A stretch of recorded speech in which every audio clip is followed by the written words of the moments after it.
Hello and welcome to a brand new episode of Black, White, and Red All Over. I'm Victor Dandridge, the hardest working man in comics. Ryan Seymour, King of Comic Town, here in my living room.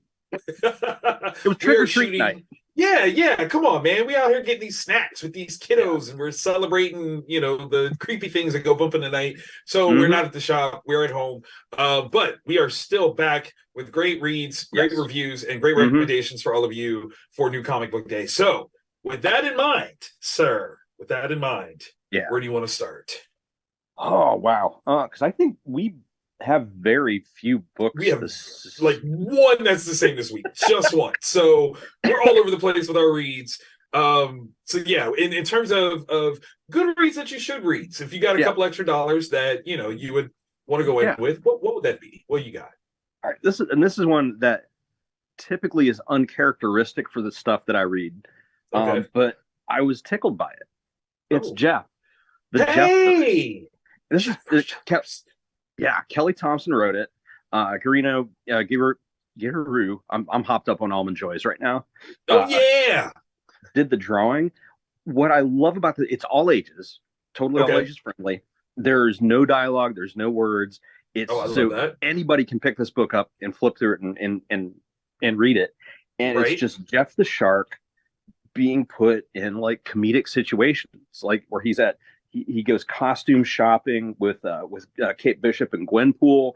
Oh, Yeah, it's amazing. He's taken to a tea party, like that's this little adorable. little girl sets up like a fake tea party for like the dolls, and Jeff is stuck in the middle of it.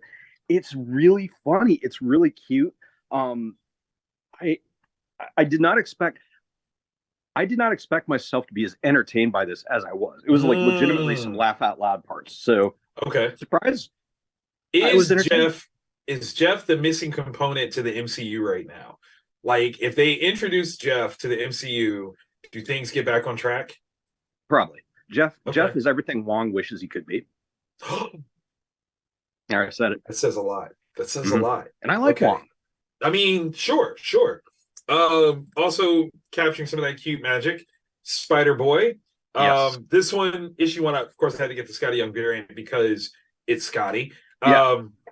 I mean, you just do. But this one's written by Dan Slott. Solo run is done by Paco Medina and Eric Arsenigia.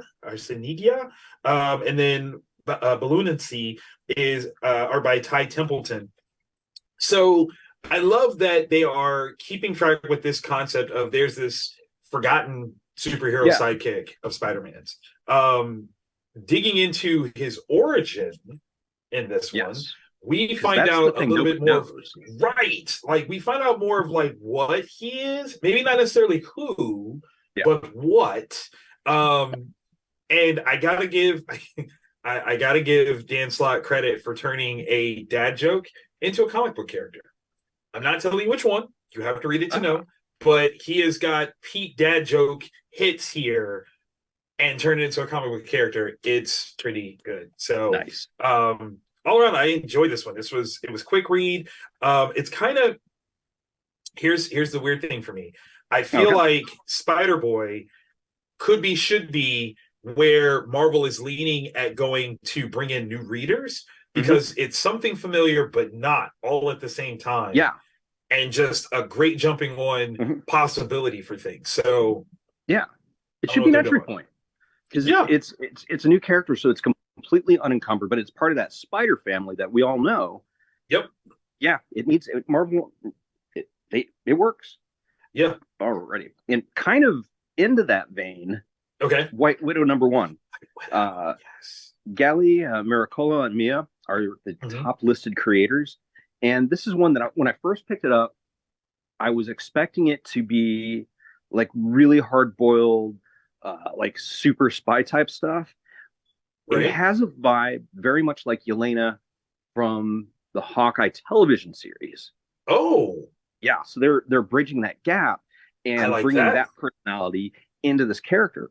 It's another one that is borderline comedy, like in the best way possible. It's really lighthearted. It's her navigating her way through being part of that the Russian super spy program. She's no longer a part of it, so she's now trying to find out and feel out who she is as a person.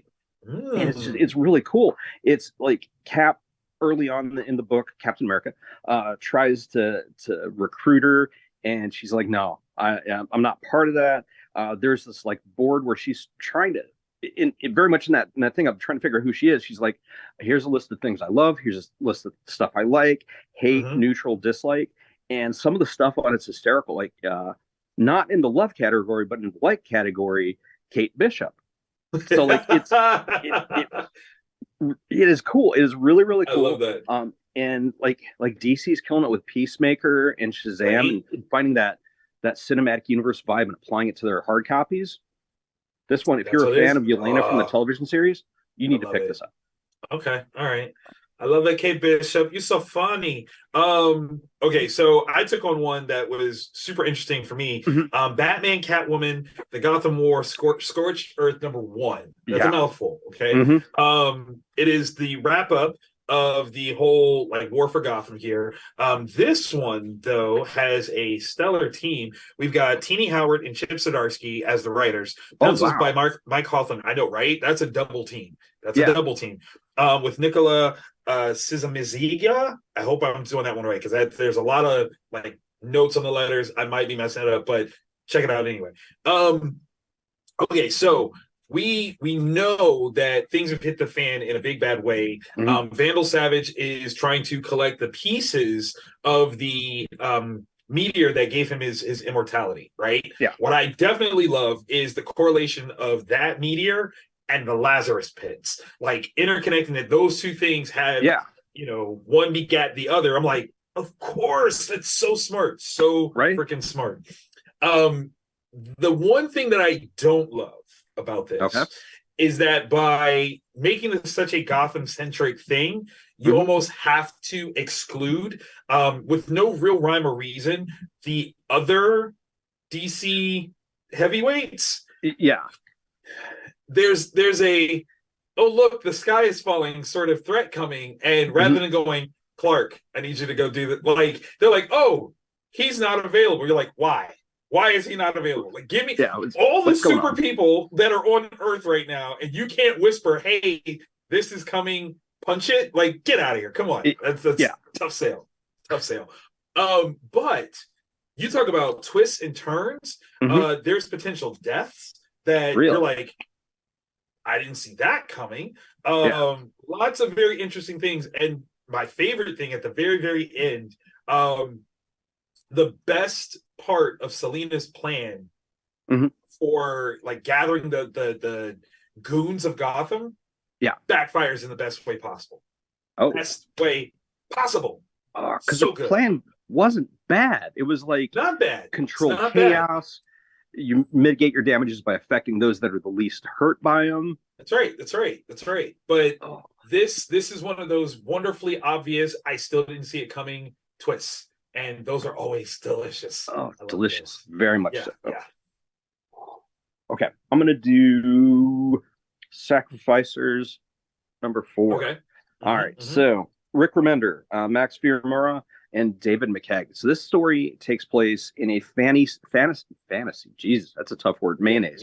In a fantastic setting with like a bunch of different creatures, people that look like birds, people that look like fish, people that look like rocks, like very much a fantasy setting. And in this setting, every so often, each group has to pony up one of their kids. And that kid is then sacrificed. We don't know exactly what happens to him. I mean, if you read issue 3, you did. But something happens to him. And for whatever reason, that keeps the gods happy. So we find out in this issue what benefit the gods give a very select, high-ranking, like way up the social ladder. Okay. It's messed up. Yeah. This world just got way worse for the common person, but there is a person who is in a position of power that I don't think was supposed to find out about this, and now she has begun to set things in motion.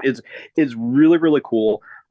It's, if you're a fan of Seven to Eternity, also another one of Remender's fantasy setting stories, this is high quality. You should pick it up. Okay.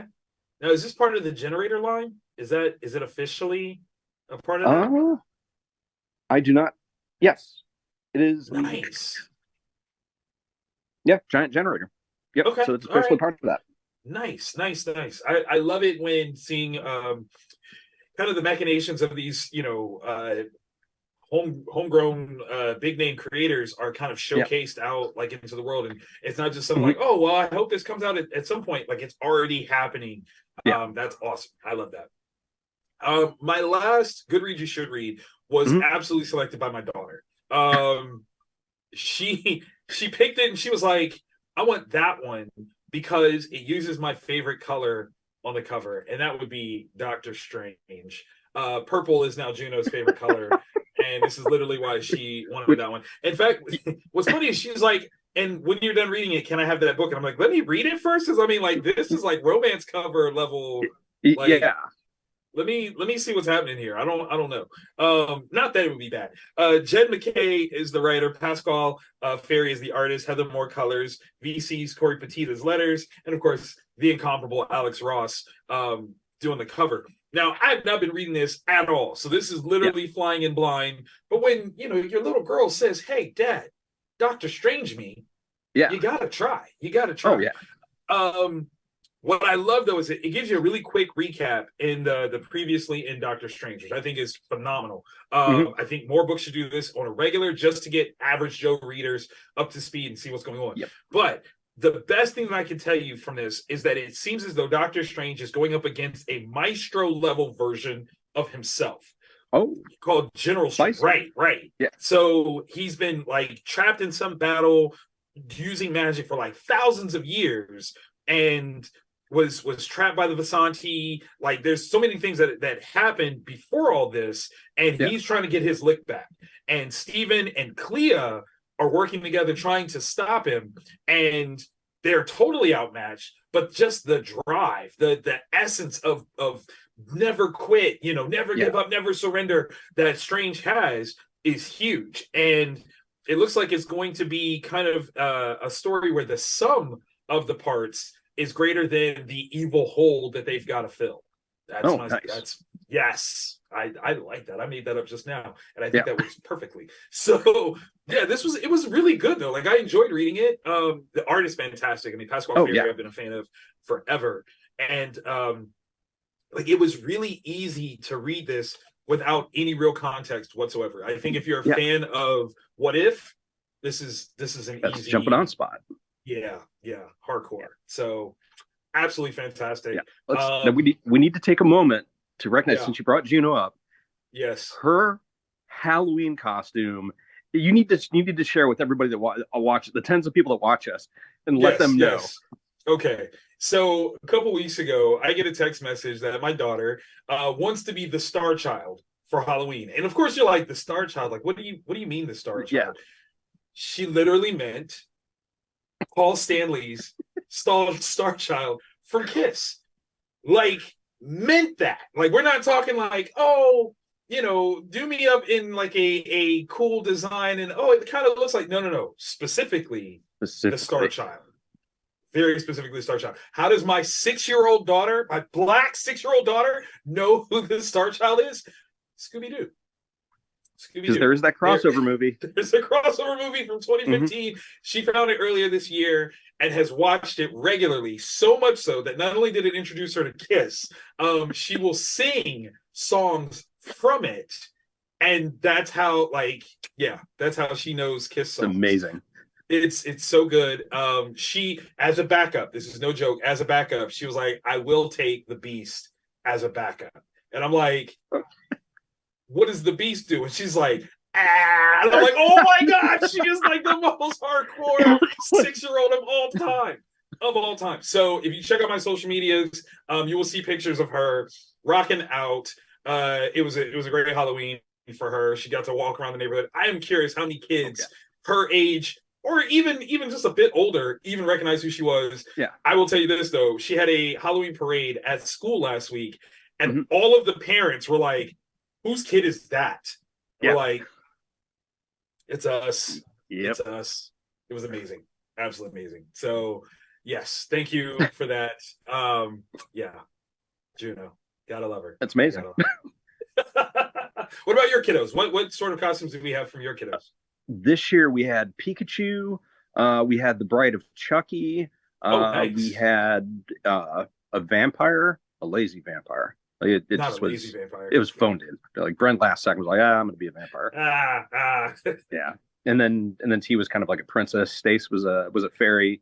Nice. I dressed up as someone who is a winner. So that's just That's awful. Awful. You're always a winner. Come on. I gotta give shout out to Harold. She went as Ghostface. And in order nice. to make sure that her costume was school appropriate, rather than bring a knife, because Mm-hmm. no, don't do Yeah. that. She brought an old dial phone that had blood splatters on it and would just kind of pretend to call people. Yeah. Okay, that's amazing. That is Thank you. really Thank you. that is a clever workaround. Right? I was so like when she told me that's what she was doing, I was like, Mm-hmm. I know kids that would have easily just gotten suspended or expelled because that Yeah. came with the costume. And she's like, no, let's think this through. And I'm like, Let's do this. Yeah. Good job. Brilliance. Yeah, Brilliance. she didn't have to carry around a phone, but it's fine. It's almost as if one of her parents is a creative writer. Her mom. I'm blaming her mom. That's my story. I'm sticking to it. All right, so getting back to the show. Okay, now is the good stuff, the must reads, the things that you went into the comic shop for without question. If you left without these, turn around and go back right now. Right now. We got one that's the same. Yes. Where do you want to go? All right, so I'm gonna start off with all of my books this week are basically horror books for spooky season. let's just get this out of the way. That's fine. Image Comics, Blood Commandment, #1. I mean, it's just the name right there. Simon Kudrinsky is the writer and the artist for it. Yeah, so it is beautiful. Like this cat can flat out make art, and this story is like a touching father and the son that live in the wilderness, away from most of population. They live off the land. They're making their way through the trauma of losing the wife and the mother. And man, why is it called Blood Commandment? There's got to be a reason, because when every other book of his that I've read, and there's been a scary word in the title. There's been some. Yeah, we find out that thing's got a lot of teeth. A lot of teeth, and they're like Michael Strahan. It's separated. I don't like that. Yeah, and it's just it's brutal, and it's awesome, because once you realize what you're looking at, you're like, oh no, that's the Blood Commandment. So very cool, very just dark, it's just perfect for Halloween. Yeah. Okay. All right, I will follow that up with Ultimate Universe #1. I can't believe I missed that. Yes. Hickman, Caselli, Curiel. Okay, so the Ultimate miniseries beforehand kind of set the stage for what this framework was going to be. The maker had gotten back into the creative vices and basically restarted what was the Ultimate Universe, but with some tinkering to make it the world of his choosing. Now that we know that he is now embroiled in this locked in battle where he can't escape, and now this world is kind of free of his influence, different members, including Tony Stark, who now is going by Iron Lad, is trying to rally up some folks to really kind of see how can we fix this. And that's really the crux of this whole thing, is setting into motion how they're going to change the world back to something that would have been what the Ultimate Universe would have been without the makers. Here's a weird one. Okay. I almost would prefer for this to have come out later.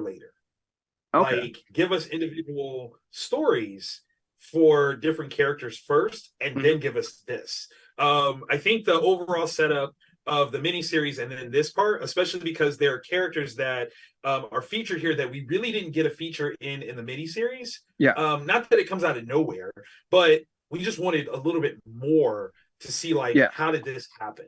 There are outcomes of things that the maker got Loki to do, that don't necessarily, you get here, but you're like, how did we get here? Like that's what? So that's like my one complaint. This Brian Hitch cover, of course, is gorgeous. Yeah, it's Brian Hitch.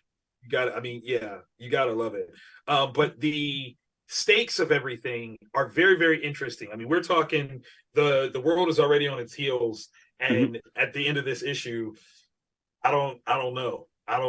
Yeah, there's some trouble brewing, so it's gonna be a interesting, fun very interesting. All right, from the Dark Horse Comics, Canary. Oh, Snyder, Panosian. I don't know what the word canary has to do with this story. It is, I just don't. But it is this Weird West story where this U.S. Marshal, monsters exist. Everybody knows they exist. Oh, this is not a secret.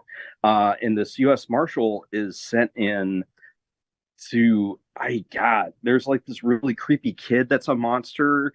Okay. There's this other, I feel like he's a member of my family. I just don't know it yet.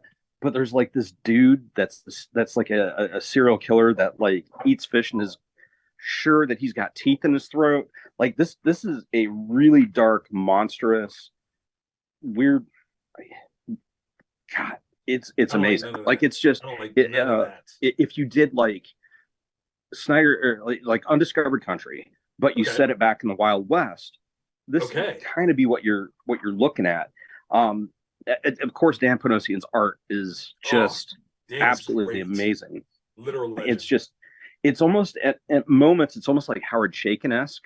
So so it really, it really just it takes you to that time period.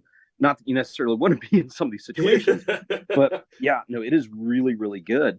It's once again one of those things where I think if you let Scott Snyder hone in on a concept, he is just lethal with it. He just nails it.